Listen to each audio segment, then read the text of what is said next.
영왕이 죽고 현세, 소울 소사이어티, 웨이코문드 3개가 멸망하는 상황에서 우키타케주시로가 영왕을 대신하겠다고 합니다. 그가 윗옷을 벗으니 이상한 검은 형체가 나타나는데요. 과거 우키타키가 어릴 적에 폐에 병이 있어서 죽어가는 상황이었을 때 그의 부모님들이 미미하기님에게 빌고 빌었고, 그때 오른팔 모양을 한 미미하기님이 그의 몸에 들어와서 그를 살려주는데요. 청년 시절 우키타케는 수련 중에 쿄라쿠슌스이와 친해지고 그와 미미하기님에 대해서 얘기합니다. 미미하기는 루콘가에서 모셔지고 있는 토착신으로 아주 오래전 영왕에게서 갈라져 나온 힘이라고 합니다. 영왕에게는 두 가지 힘이 있는데 왼손이 관장하는 건 전진, 오른손이 관장하는 건 정지라고 합니다.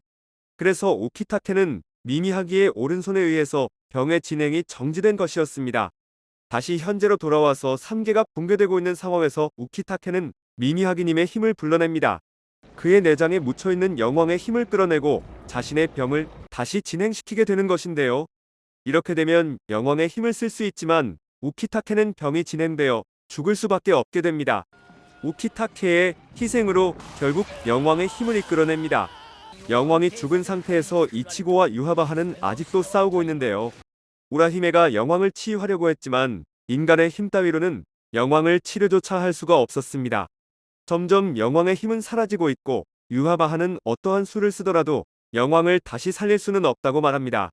하지만 그때 우키타케가 사용한 영왕의 오른팔 힘인 정지로 영왕의 잘려진 몸을 붙잡아 두는데요. 유하바하조차 못 본 미래로 인해 모두가 놀라고 맙니다. 하지만 우키타케도 목숨이 붙어있는 상태까지만 이 힘을 유지할 수 있는데요. 그 사이에 세상을 안정시킬 방법을 찾아야만 한다고 합니다. 또 다른 장면에서 큐라쿠는 싸움에는 두 가지 종류가 있다고 말합니다. 하나는 목숨을 지키기 위한 싸움이고 다른 하나는 긍지를 지키기 위한 싸움이라고 합니다.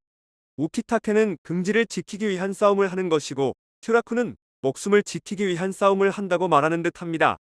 그리고 이어진 장면은 너무나도 충격적이었는데요. 큐라쿠가 부르는 이름은 바로 아이젠 소스케입니다. 그의 봉인을 풀어줄 3개의 열쇠를 가져왔고 입과 왼쪽 눈과 발목의 봉인을 풀어줍니다. 무려 2년이나 봉인이 된 상태였지만 아이젠은 여전히 카리스마 넘치는 모습으로 손쉽게 걸어 나옵니다. 드디어 기다리고 기다렸던 아이젠이 다시 등장하고 지상으로 올라가면서 상극담 3화가 마무리됩니다. 영왕의 반갈죽으로 멸망할 것 같았던 세계는 우키타케가 지니고 있었던 미미하기님의 힘으로 영왕의 죽음을 붙잡아두면서 잠시 멈춰졌고, 그 이후의 해결책을 위해서 아이젠의 봉인을 푸는 전개가 진행되었는데요. 아이젠이 쉽게 힘을 빌려주지는 않을 테고 어떤 내용이 나올지 다음 화가 기대가 됩니다.